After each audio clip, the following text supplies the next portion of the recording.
The Court of Appeals denies Vhong Navarro'S motions to stop DOJ from filing rape lasciviousness cases. Magandang umaga, tanghali at gabi. Nandirito ka ngayon sa Maki Chika TV. Mag-subscribe para lagi kang updated sa bagong chika.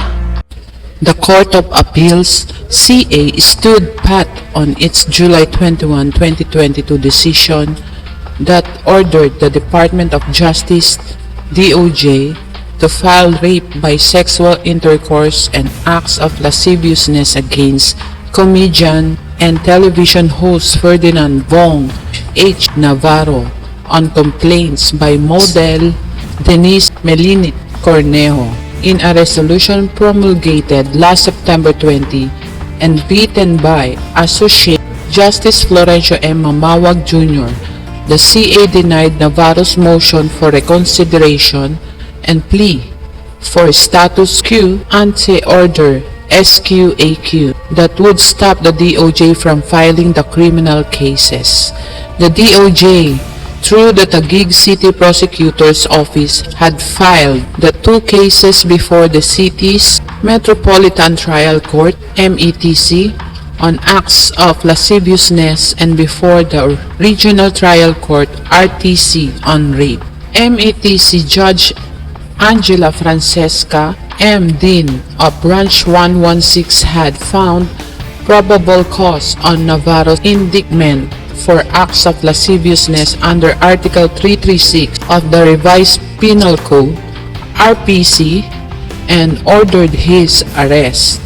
Bail recommended was 36,000 pesos. Navarro surrendered to the National Bureau of Investigation NBI in Quezon City last September 19. After learning of the arrest order issued by the METC, however, in the afternoon of September 19, Taguig City RTC Judge Loralie Cruz de Tahan ordered Navarro's arrest on a non-bailable offense of rape under Article 266A.1 of the Revised Penal Code as amended by Republic Act No. 8353. From the NBI in Quezon City, Navarro has since been held in custody at the NBI's detention facility in Manila. His lawyer said they would file a motion for bail before the RTC. It was not known immediately if the motion has been filed and if it was acted upon by the trial court. Legal quarters said Navarro may still challenge the CA's decision and resolution before the Supreme Court SC, even the plea to post bail if denied by the RTC. Cornejo filed in 2014 three criminal charges against Navarro for alleged rape and attempted rape. Her complaints were dismissed by the Taguig City Prosecutor's Office. She elevated the case to the DOJ, which denied her appeal. She then filed a petition with the CA challenging the DOJ's resolution. Among other things, the CA said in granting Cornejo's appeal, the court also notes Navarro's admission that he and Cornejo had consensual oral sex on January 17, 2014. Given the peculiar nature of rape, it almost always presents a he said, she said scenario which leaves the trial court the task to decide whom between the private complainant or the accused should it believe. On one hand, justice must be rendered to a rape victim, bearing in mind that she is physically, psychologically, emotionally, and socially scared. On the other, an accusation of rape can be made with facility, and while the accusation is difficult to prove, it is even harder for the accused, though innocent, to disprove.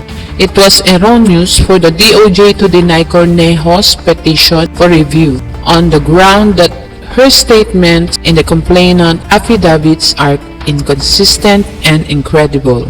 In this regard, it bears to stress that determination of probable cause does not depend on the validity or merits of a party's accusation or defense, or on the admissibility or veracity of testimonies presented. Issues of credibility should be adjudged during the trial proper.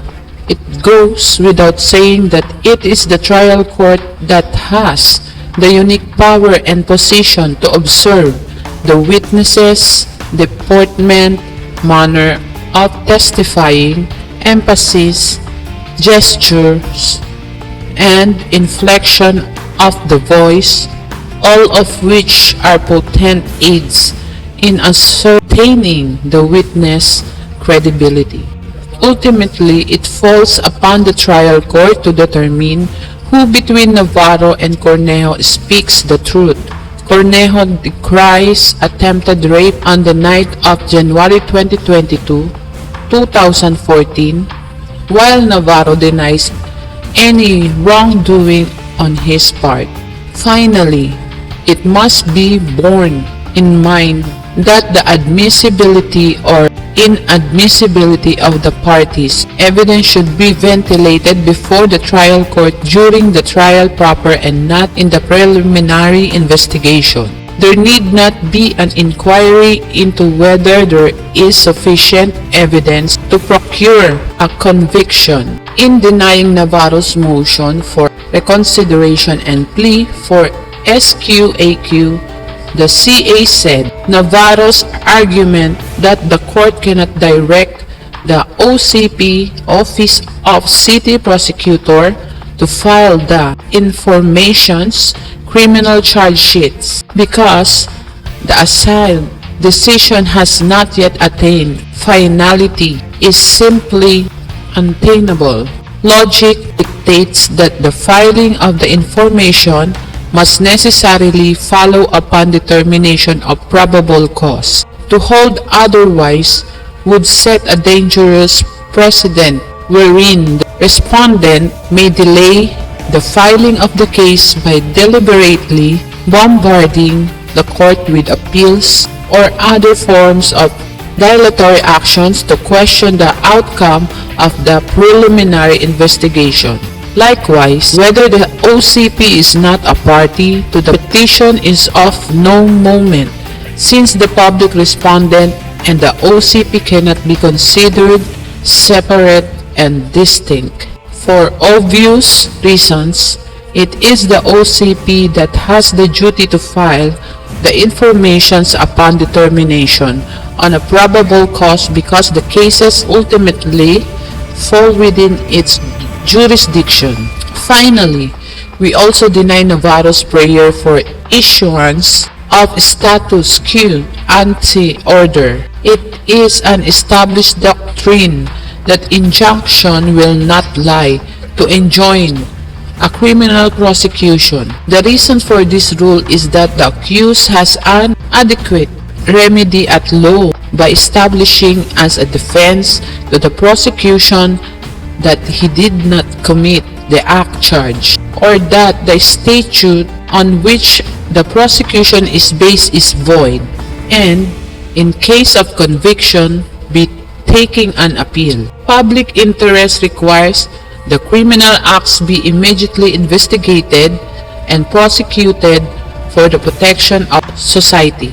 However, the general rule that the court will not issue writs of prohibition or injunction, whether preliminary or final, in order to enjoin or restrain any criminal prosecution admits of several exceptions. They are: number 1, when the injunction is necessary to afford adequate protection to the constitutional rights of the accused. Number 2, when it is necessary for the orderly administration of justice or to avoid oppression or multiplicity of actions. Number 3, when there is a prejudicial question that is sub judice. Number 4, when the acts of the officer are without or in excess of authority.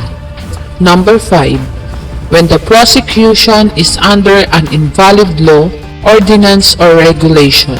Number 6. When double jeopardy is clearly apparent. Number 7.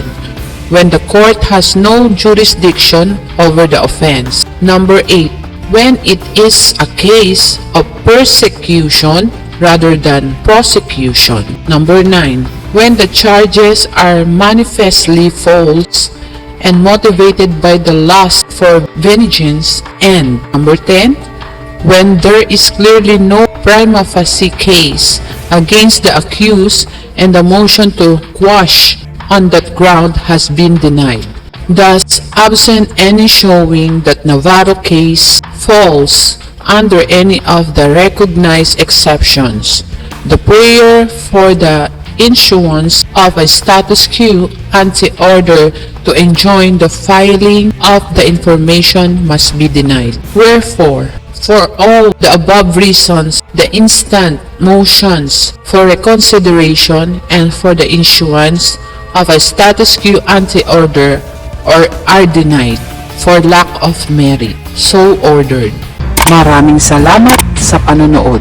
Huwag kalimutang i-click ang notification bell. Hanggang sa muli!